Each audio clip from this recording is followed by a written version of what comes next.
Hey guys, what's up? This is Maros, and today I'm going to talk about 8 universal stages of healing trauma and personal growth.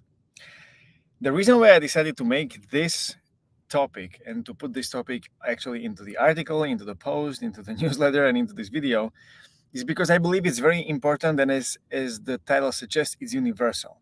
I was raised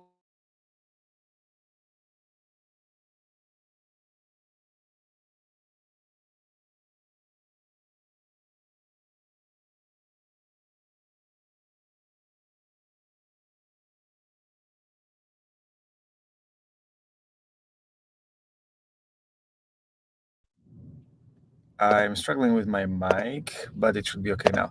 You'll recognize that you either went through these stages and you are still going through these stages.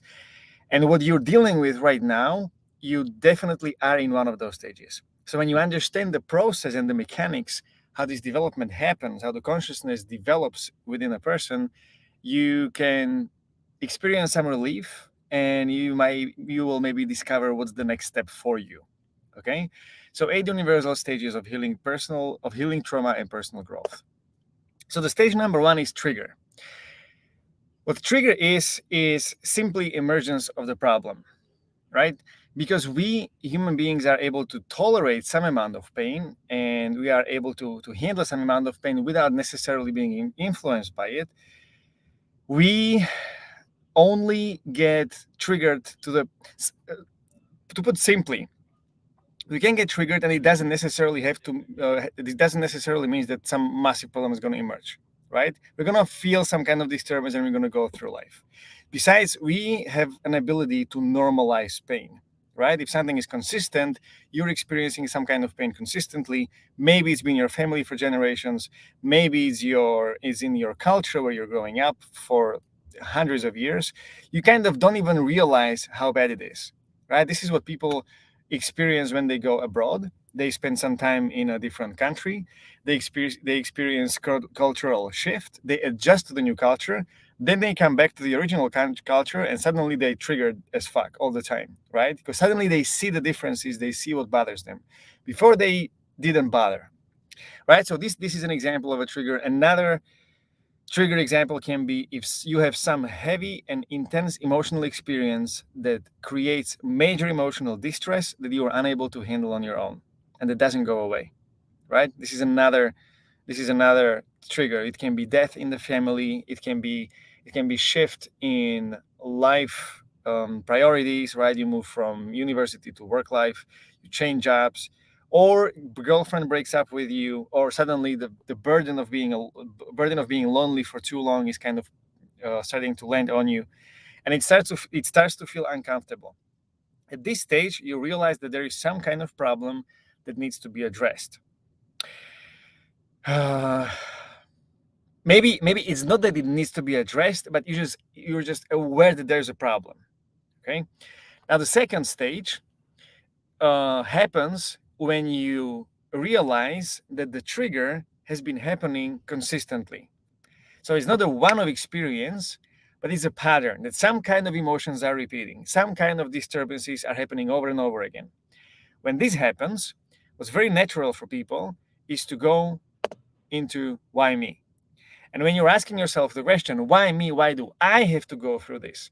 You're basically creating a situation where you put yourself and where you identify yourself as a unique because of the suffering, right? So you're special because of the suffering. Why me? Why I have to have this pain? Why I have to go through this problem? It looks like no one else has that, right? Because like this thing never really came into your consciousness, never really came into your awareness. So now that you know that there's a trigger and it's happening repeatedly, you don't know what to do with it. And you probably don't ask for help, you don't speak with anyone about it. It creates a cycle of isolation, and a lot of loneliness. And if you don't see any light at the end of the tunnel, you don't know how to resolve this, naturally you're going to ask the question, why me? Now, I call this suffering because here you are experiencing pain without any hope for situation getting better. This is how I define suffering. This is the essence of victim mentality. And it's really, really uncomfortable. Now, what can happen as a consequence of this is that you're going to start to spiral into the cycle of shame. What this means that if you're going to ask yourself enough, why me? Why me? Why I have this problem? Why I struggle with this? Why I have to constantly stumble my head against the wall? You're going to eventually answer this question to yourself with the answer, because I might be broken. It's me because there is something wrong with me. And this is very dangerous, I would say, dangerous for the psyche, in a sense that it's really a dead end. And the reason why is because if you give this answer to yourself, what starts is shame, but shame linked to your identity, which is toxic shame. I'm not okay the way I am, and I'd be ashamed if I show who I really am. Right? This is the essence of imposter syndrome. You find a lot of this in the nice guy pattern. Nice guy pattern is coming from this, right? If I'm not okay the way I am, I have to become what everyone else needs me to be so that I meet their expectations and I'm safe. This is a terrible place to be, especially if you don't know how to do any better. There's no light at the end of the tunnel. That's why this is suffering. Now, at this stage, what's very comforting and also very entrapping is self-pity. Because when you start asking this question, why me, why me, why me, and it's unbearable, that like the emotional tension that's inside becomes really strong, the feeling of self-pity is soothing in a way. It's like it almost feels like a little bit of sadness, and sadness in essence is letting go, is releasing of that which you don't identify as yourself anymore. So if you feel self-pity in this stage, it's really a very cheap substitute of self-love. Self-pity feels better than toxic shame and existential shame of being locked in the suffering and the endless trigger, right? But if you identify with the pain, you ask the question, why me? And you believe you are unique because of your pain, and you feel self-pity.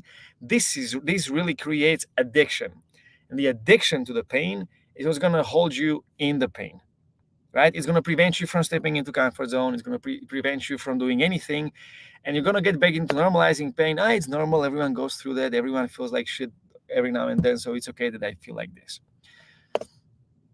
So the way how to shift from this cycle is to actually allow yourself to feel. It sounds simple.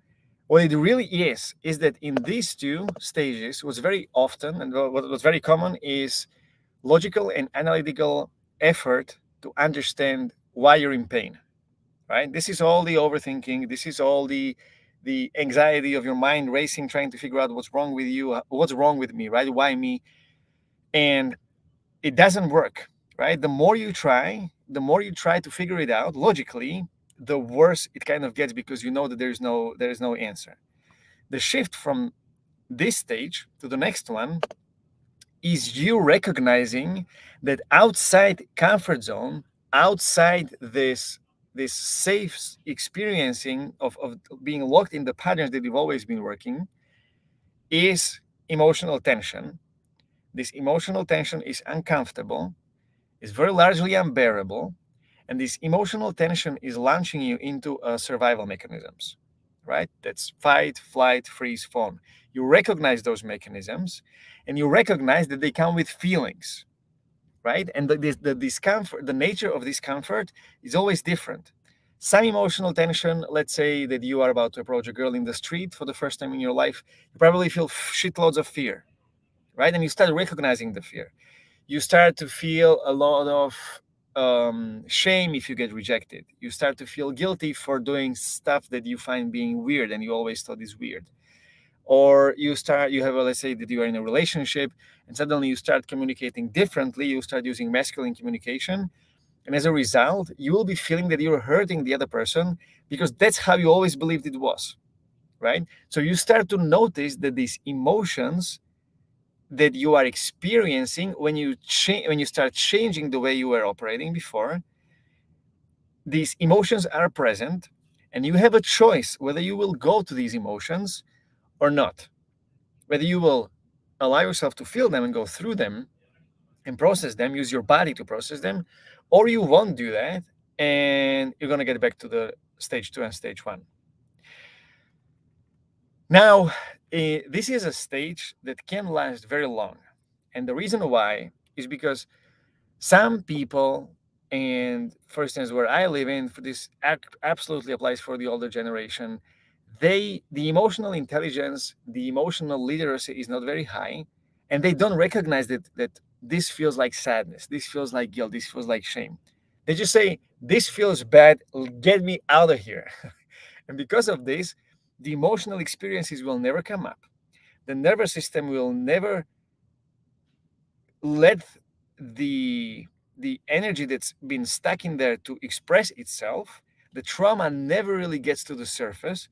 And because of that, the people are going back and forth, right? But I want to achieve these goals. I want to live a happy life. I want to have a good relationship with my wife, but I don't really want to face this. It's not really worth using masculine communication. I don't want to spend money to improve myself and to get better, but I want my kids to be better. So I really want to do this. I need to do this. So I will try a little bit, and then I'm going to go back. And then I'm going to try a little bit, and then I'm going to go back. And it just goes back and forth like this. And it can go like this for years. Some people are solving the same problem for 30 or 40 years. What happens here as well is that because people don't, first of all, the trigger is always a symptom of an underlying trauma, right? Of underlying repressed trauma, repressed emotions in the body. The mind is really reacting to these energies in the body. So if you have these thoughts, that the thoughts are generated by the repressed emotions and the trauma that's inside.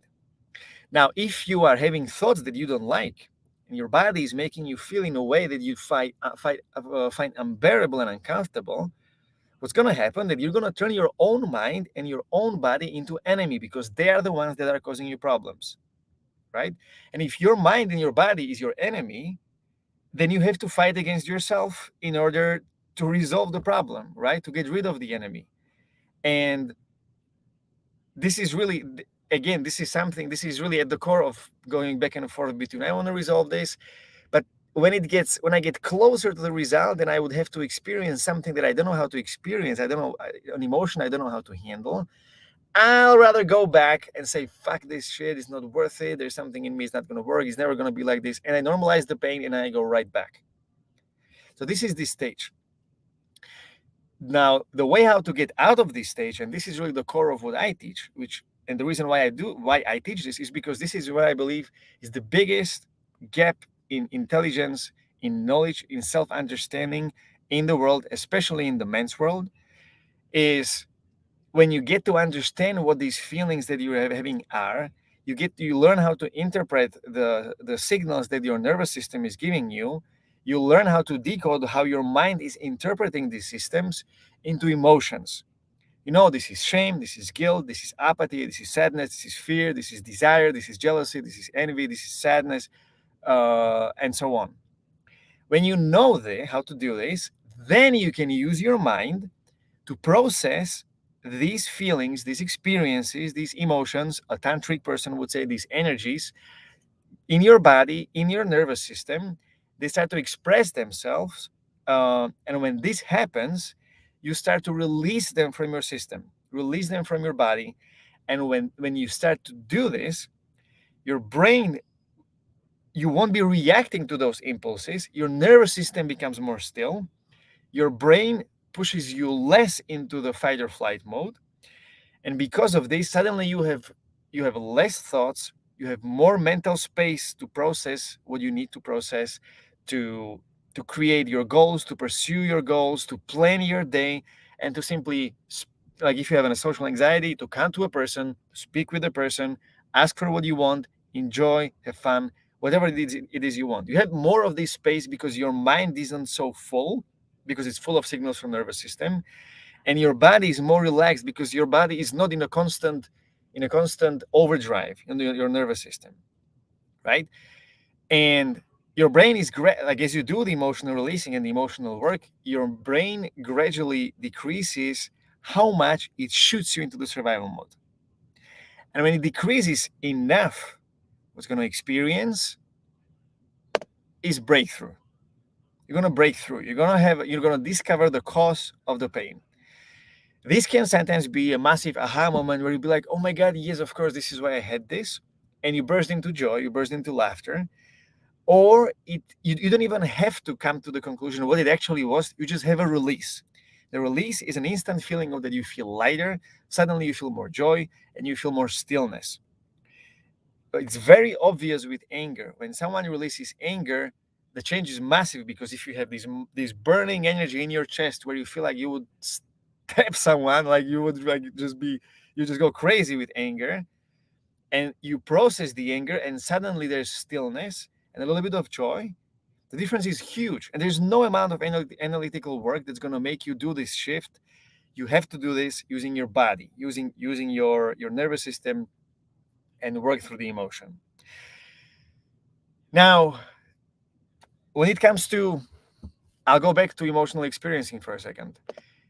What can happen here is that either you will do this work and you will hit an emotion or hit an experience that you're going to be unable to experience, you're going to get back to suffering, or you will experience these feelings, you will have a breakthrough, you will understand what it is that you were dealing with while you were in pain, and you move to the next stage, or you just discover, or you just have a release and you don't even discover what was the source of pain. You simply let it go, and you can go after your goal, and you can go right to the next stage. Now, the next stage is new understanding of the past. So if you are angry at your girlfriend because she crossed your boundary, if you are feeling anger because it reminds you of an experience that you had in the past as a child where your mom was crossing your boundary and she was absolutely disrespectful to your personal space and you always had to do everything for her, then no amount of how much you know that she always has positive intention and that she loves you and that all these intellectual stuff, no matter how much you remind this to yourself, how much affirmations you make, how much you do the journaling, if you're pissed off because some deep wound is being triggered, you're not going to work through that, right? But if you release the feeling that's underneath that, and you discover that the whole thing has actually nothing to do with your girlfriend, what's going to happen is that you will release the pain that was holding the trauma, holding the wound in place from your past, and you will have new understanding of what happened in the past. So in this case, if your mom was crossing your boundary, if you were seeing that she was crossing your boundary, and because of that you're fucked now, you can have your relationships with women, you can approach women, whatever it is that you're dealing with. If you are stuck in the childhood mindset, in a childhood trauma, you're seeing the situation as your mom should have been different. It's her responsibility that you had this emotional pain and you're unable to deal with it today.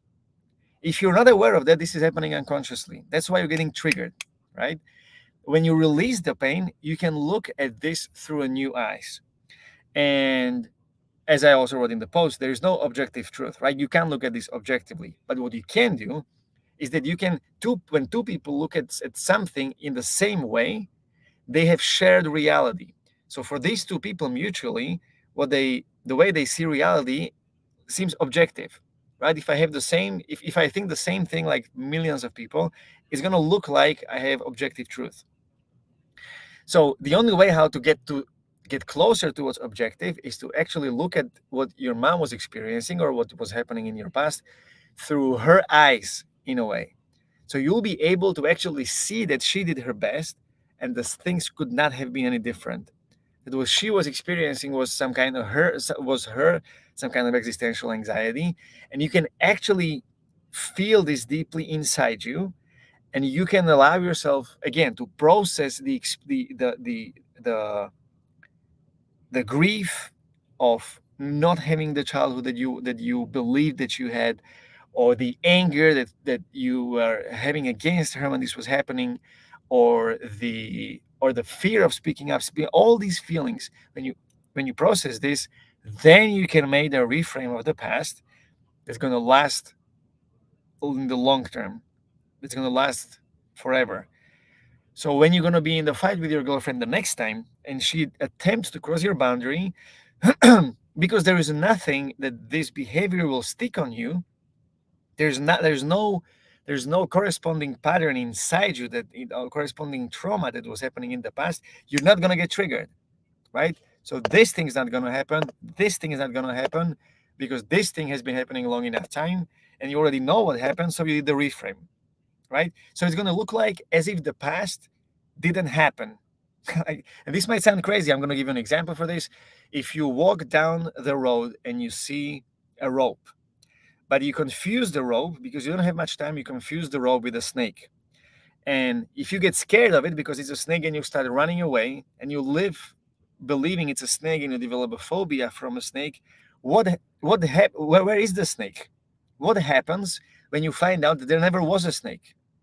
This is the kind of feeling that's going to happen once you make the reframe after releasing the trigger and the emotions and the trauma that was happening underneath that. Now, when this happens, the next stage is that you're going to reap the rewards of emotional releasing and of the deep emotional work. What does this mean? If you have a deep inner wound and internal trauma that is causing you, that is asking to be expressed through you being triggered, then once you process it, what's going to happen is that you will not need to use the unconscious energy to repress the trauma, to repress the trigger, and to repress the emotion just the way you were doing through your entire life. And this space, this energy will be freed for you to work consciously, which means achieving your goals, um, improving your social life, improving your relationships, improving your body, your health, whatever it is that you're after.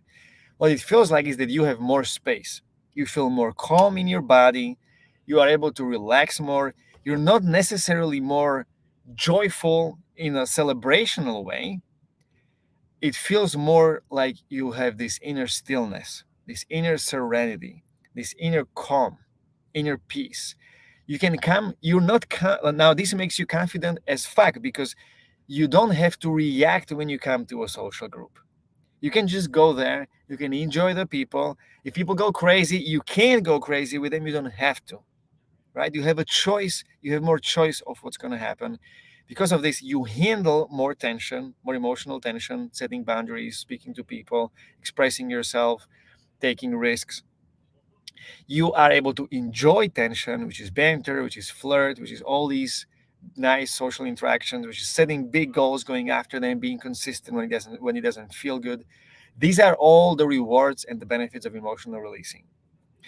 Now, consequence of this is usually what happens on one, like what I was talking until now, from all through these points until here, usually goes with, you can apply this on one event, one trigger, one trauma.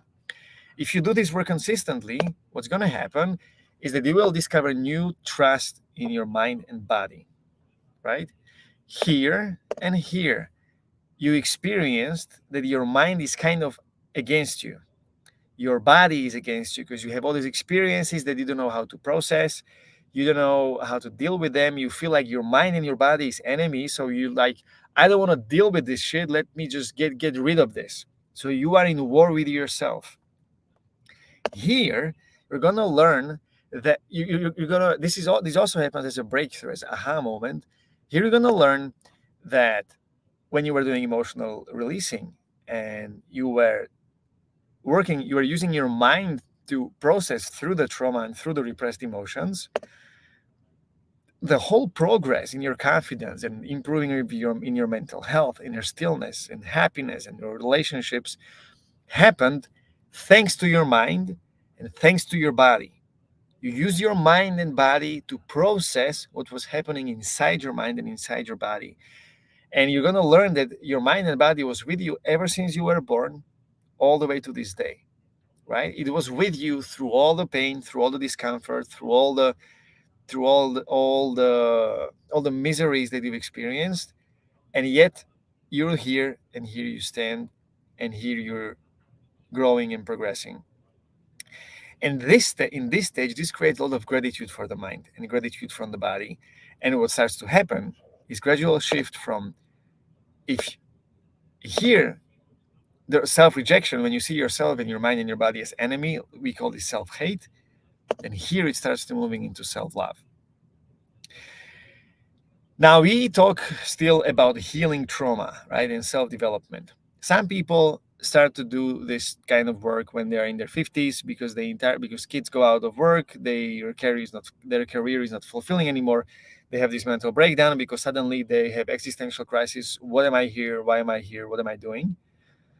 So they start to do this work. Some other people, and I believe this is my case, went through enough discomfort early in life that this stage for me, this stage ended when I was in my early 20s, and I was feeling a lot of anxiety. I was feeling occasional depressions. I had some like really dark thoughts, and I knew simply that I cannot live like this anymore. So I started to ask myself, why me? But with curiosity, why am I having these experiences? Why is this happening? Why is this happening to me? What does this mean? I started to read books. I got myself into self development, and then I asked for therapy, and I started to ask for help. Now, until this stage, it can still be a lot about the healing. What's going to happen, and this happens many times, is that people go through all these stages, but they get stuck in, I have to heal this. I have to still heal this. And I'm still not fully okay. I'm not still fully prepared. And they are live lives in endless preparation for what it's going to look like when it's going to be finished.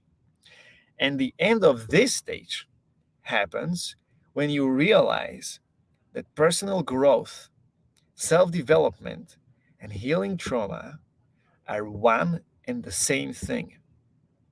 There's no difference between the essence of how a CEO of Fortune 500 company develops himself to get better and a victim of a sexual abuse who discovered this in his or her early 30s and wants to get better.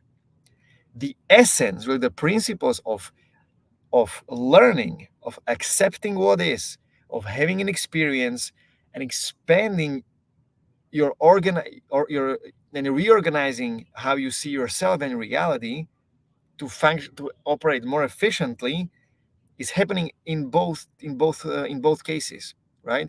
I work with students, I work with guys who went sexual abuse, I work with guys with sexual dysfunctions, and I work with guys who are entrepreneurs and CEOs, and the principles I'm using are the same because the work is the same, right? So the switch from here to the next stage happens when you realize that the point is to grow. And here you start again asking your question, why me? But you're asking the question differently. It's not coming from a place of self-pity. It's not coming from a place of, oh, this hurts for me. How will I handle this? You're asking, why me? What strength have I developed as a result of me having to cope and deal with these things? Because I heard a great quote. I don't remember who said that. They said, trauma gives shape. If you went through specific experiences in your life, it means that your mind, your body, and your perception is wired for something unique. And this unique wiring and this unique talent is is giving shape to what is your purpose. There is something in the world, there is some place where you are absolutely necessary and where you can discover what is this code of yours, what is this unique parenting, cultural, and social circumstances that shaped you to who you are. You know how you can be useful the most in the world, where the world most needs your talents and how you think, how you operate, right? And with that, you can start to shift your focus and start do that thing. It's very likely that it's going to be something that's going to be very easy for you, that's going to be very fulfilling for you, that's going to be very easy for you simply, while it's going to be very awarded and needed and helpful in the world, right? So you become like a perfect match, and you're finding your purpose, and you're experiencing more flow, less effort, and it's a very different place to live when you live here, right? Here you understand why your parents were the way they were, and you're starting to ask your question. It's almost like asking the question, who am I? Like, who am I? How have I emerged I am a result of what? Right? You can almost say that this is a spiritual aspect of this whole topic that I'm talking about, but it's not spiritual in the sense like when I gave an example when Ramana Maharshi says that you should be asking yourself the question, "Who am I?" And people are doing this intellectually. I was doing this intellectually because I was like, I want to do something spiritual. But this is asking a question, "Who am I?" in a practical way. What is my talents? What is my edge? What is my unique abilities that I can use in the world for the highest good of everyone involved? Okay. So that's the step number 8. So I'll sum it up. Number 1 trigger, you have a problem that you weren't aware of until now. Suddenly it's coming up. You feel a lot of pain. Stage number 2, you don't understand the pain. You don't know what are the emotions underneath that. You don't know what is the trauma. You don't know why is this happening, yet you feel like shit. You're asking yourself, why is this happening to me? Why me? What's wrong with me? Am I broken? What's this? Number 3, you realize that there is a comfort zone where you're in, operating the way you always operated. Beyond the comfort zone, there is emotional tension. Emotional tension equals emotions. When you start to allow yourself to feel the emotions, you can go further, you can push through the emotions. But if you don't do this consciously and if you don't do the emotional work, you're going to shrink back, right? If you expand enough and if you do enough of this work, you're going to discover the cause of the pain. You're going to have a breakthrough. And with that, you'll be able to change the way you understand the past, change the way you see yourself, forgive the people who did hurt you, who you've hurt in the past. Stuff that didn't make sense to you starts to make sense to you. And you simply reorganize the structure of your psyche to the higher order so that you can function more effectively. As a result of that, you handle more tension, you can enjoy more tension, you can banter with other people more easily, you can have more deeper connected conversations, you can flirt with women, you can go after bigger goals. Simply you have more space, your mind is calmer, your nervous system is more relaxed, more still, and you're simply more efficient in the world. In the next stage, you learn that through all the process, when you were seeing yourself as an enemy, there was no enemy at all. What you needed to do is just to do the emotional work, so you process the things, the traumas, the repressed emotions, in order to calm down your body and have this space in your mind where you can operate effectively, until eventually, if you do this long enough on multiple areas in your life, you'll start to notice patterns of what are your unique talents, what is your unique edge, that you can, and all of these you can use to distill what is your purpose, where you're the most effective, while where the world needs you or this skill the most, so that you can have an amazing and fulfilled life. Okay, these stages are not linear. It doesn't happen like when you run 2K, right? Like 2 kilometers of run, that you go gradually from point A to point B. It's messy. You go 2 steps forward, 1 step back, 3 steps forward, 2 steps back, 1 step forward, 3 steps back, 7 steps forward, right? It goes like this, but eventually you always are moving forward. That's why it's extremely important to focus on progress along the way. If you don't focus on progress, you're very likely going to fall here, which is what's wrong with me, why nothing is working, why nothing works for me. Is it what's like, am I fucked up, am I broken? And it's going to be sabotaging you. That's it. I planned to do this for 10 minutes. Turned out it's 33 minutes. So I guess I really got into it. But I'm really passionate about this topic. About this topic. I think it's really important. So I'm happy that I could show this to you today. Now, if you want to explore where you're at and how your current situation, where you are blocking yourself or sabotaging yourself in your current situation, and you want to move forward in terms of growing your confidence, improving your mental health, being more expressive, and achieve your goals, then go to this website and book a session with me. It's a free session. We're going to look at where you are today, and I'm going to show you how I would approach, if I can, I'm going to show you how I would approach solving your problem. If you like the solution and if you believe it's 100% the right thing for you, and if I think the same thing, I might offer you my program. If not, it's perfectly okay. So if you want to explore this option for you, go to buymaros.com/book now and book the session with me today. You're going to go to a short website, to the short to the website where you book a date and time that works for you the best. You're gonna fill a short questionnaire to answer the question, so I can prepare and you prepare yourself a little bit as well, and then we're gonna go at it. Okay, so go to buymatters.com/book now and book the session with me today, and I'm gonna see you soon. Bye bye.